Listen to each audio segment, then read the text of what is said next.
ये परिपाटी चली है गुंडई रंगबाजी वाली, ये करके बूथ लूट कर मैं भी विधायक हो गया होता।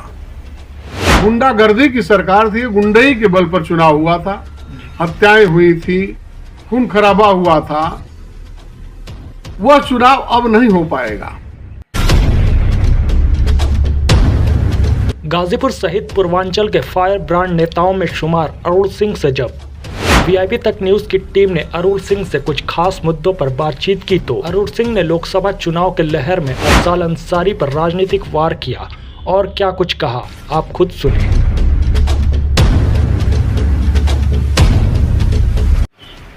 देखिए, लोकसभा 2024 का चुनाव वाकई में हमारे दृष्टिकोण से लोकतांत्रिक ढंग से चुनाव होने की उम्मीद है। 2004 में गाजीपुर में लोकसभा का जो चुनाव हुआ था, खून खराबे वाला चुनाव हुआ था और आज तक जहन से उतर नहीं रहा है। जब से मैं राजनीतिक जीवन में प्रवेश किया हूं, मैं जनता की सेवा करके ही राजनीति किया हूं। सन 2002 में मैं विधानसभा का चुनाव भारतीय जनता पार्टी से लड़ा था। उस समय माननीय राजनाथ सिंह जी मुख्यमंत्री थे उत्तर प्रदेश के, हमारे अच्छे संबंध थे, लेकिन मैंने उसका कदापि दुरुपयोग नहीं किया। नहीं तो उस समय भी जो ये परिपाटी चली है गुंडई रंगबाजी वाली, ये करके बूथ लूट कर मैं भी विधायक हो गया होता। लेकिन मैंने कदापि ऐसा नहीं किया। मैं 3 बार भारतीय जनता पार्टी की तरफ से विधानसभा का चुनाव लड़ा, 2002, 2007, 2012, जन सेवा करके और सभी जाति वर्ग धर्म के लोगों का विश्वास जीत करके, उनका भरोसा जीत करके मैं चुनाव लड़ा। अब आज 2024 का जो लोकसभा का चुनाव है, वही परिदृश्य सामने दिखाई दे रहा है जो 2004 में दिखाई दे रहा था। प्रत्याशी समाजवादी पार्टी ने पुनः उन्हीं को उतारा है। और सबसे बड़ी विडंबना है, गाजीपुर में जिन लोगों के नाम पर इतना बड़ा बवंडर हो जाता है, वे लोग 4 बार समाजवादी पार्टी में गए, 4 बार बहुजन समाज पार्टी में गए, और ये दोनों पार्टियां पता नहीं क्या खूबी समझती हैं कि ये लेते गए। यह लोकतंत्र का चुनाव कभी नहीं दिखाई दिया। लेकिन इस बार का जो चुनाव है, हमें लग रहा है कि पूर्ण रूप से लोकतांत्रिक चुनाव होगा। भारतीय जनता पार्टी की सरकार उत्तर प्रदेश में है और केंद्र में भी है। लोग कह रहे हैं कि बीजेपी को कोई भी उम्मीदवार ऐसा नहीं मिल पा रहा है जो अफजाल अंसारी को टक्कर दे पाए। वर्तमान परिवेश में गाजीपुर की स्थिति कुछ बिगड़ी हुई है। विगत कुछ वर्षों से संगठन किसी के जेब का हो गया है। नहीं तो 7 विधानसभा भारतीय जनता पार्टी गाजीपुर में हार करके भी और चुप मार के बैठी है। उस तरह की तैयारी भारतीय जनता पार्टी ने नहीं किया है।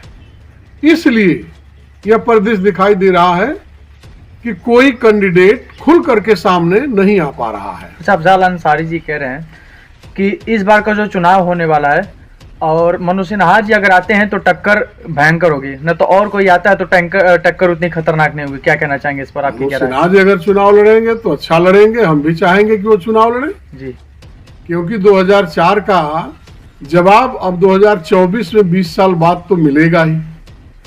और वही परिदृश्य बनाना चाहते हैं अगर अफजाल अंसारी, तो वो बन नहीं पाएगा, क्योंकि उस समय समाजवादी पार्टी की हुकूमत थी और गुंडागर्दी की सरकार थी। गुंडई के बल पर चुनाव हुआ था, हत्याएं हुई थी, खून खराबा हुआ था। वह चुनाव अब नहीं हो पाएगा। और अगर समाजवादी पार्टी के प्रत्याशी महोदय चाह रहे हैं कि मनोज सिन्हा आवे, उसी तरह हम बूथ लूट करके जीत लें, तो यह सपना की संपत्ति हो जाएगी। इसलिए हम चाहेंगे कि मनोज सिन्हा जी आवे और चुनाव लड़ें और दोनों के बीच में टक्कर हो। दूध का दूध, पानी का पानी हो जाएगा। जनता किसके साथ? क्या गाजीपुर में आज भी अभी जातिगत भारी है वोटों को लेकर के? जरूर है। गाजीपुर में विकास नाम पर कभी वोट न पड़ा है न पड़ेगा। जातिवाद के नाम पर ही वोट पड़ा है और पड़ेगा। नहीं तो आप समझिए कि मैं अपनी बात अगर बताऊं, 2002 से जब मैं चुनाव लड़ा तो लोग कहे कि अरुण सिंह क्या चुनाव लड़ रहे हैं विधानसभा का, इनके बिरादरी का कितना वोट है यहाँ पर। और मैं सभी जात वर्ग के लोगों पर विश्वास जीत करके चुनाव लड़ता था। समाजवादी पार्टी की जाति की फसल हुआ करती थी, बहुजन समाज पार्टी की वर्ग की फसल हुआ करती थी। सारा ताना बाना तोड़ करके मैं भी वहां तक पहुंच जाता था, 1000-2000 से पीछे रह जाता था। लेकिन जातिवाद के चलते ही गाजीपुर का चुनाव कभी भी इस तरह का नहीं हुआ जिसे यह कहा जाए कि वो जातिवाद से हट करके हुआ है। जहां तक बात चल रही थी मनोज सिन्हा इस बार चुनाव में नहीं आने वाले हैं, अगर अरुण सिंह को टिकट मिलती है भाजपा से तो क्या रणनीति रहेगी अरुण सिंह की इस बार सीट हासिल करने की? मैं पूरे दमखम से चुनाव लड़ूंगा।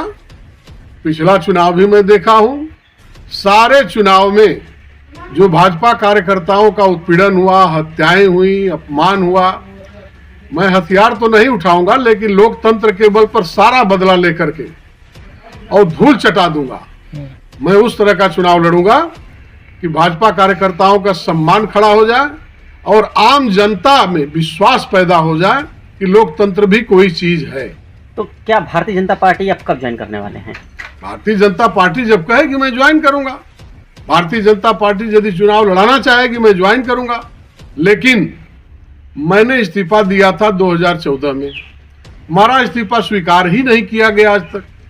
मैं निर्दल चुनाव लड़ गया था, मुझे पार्टी से निकाला तक नहीं गया, तो मैं अभी कैसे मानूं कि मैं भारतीय जनता पार्टी में नहीं हूं। मैंने उस समय आजीवन सदस्यता ग्रहण की थी और आजीवन सदस्यता हमारी चल रही है।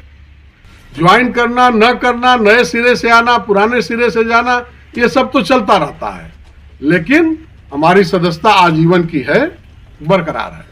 अच्छा, कहा जाता है कि आपके साथ करीब 50 से 60 हजार वोटर जो हैं फिक्स वोटर हैं, जो कभी भी अगर आप चुनाव लड़ते हैं तो आपके साथ रहेंगे। क्या इसमें कितनी सच्चाई है? हमारे साथ 1.5 लाख ऐसे मतदाता हैं जो दिन को दिन कहूं, रात को रात कहूं तो वो कहेंगे, क्योंकि मैं उनके सुख दुख में बराबर लगा रहा हूं, उनके हक हुकूक के लिए बराबर संघर्ष किया हूं। उनको लगता है कि नेता है तो केवल अरुण सिंह हैं, क्योंकि चुनाव जीतने और हारने के बाद लोग भाग जाते हैं। मैं 3 बार विधानसभा और 1 बार लोकसभा का चुनाव हारने के बाद भी जनता के बीच में बना हुआ हूं। इसलिए 1.5 लाख ऐसे मतदाता हमारे साथ जुड़े हुए हैं, जो मैं हुंकार भर दूं तो वे एकदम हमारा साथ देंगे, वो पीछे हटने वाले नहीं हैं। तो अगर ऐसा माना जाए कि अगर आपको किसी पार्टी का सिंबल मिल जाता है तो इस बार आपका चुनाव क्लियर हो जाएगा? मैं किसी पार्टी चुनाव नहीं लड़ूंगा। भारतीय जनता पार्टी यदि सिंबल देगी तो चुनाव लड़ूंगा, नहीं तो मैं राष्ट्रवादी विचारधारा का हूं, राष्ट्रवाद के साथ रहूंगा और राष्ट्रवादी विघटनकारी शक्तियों के साथ मैं कदापि नहीं रहूंगा।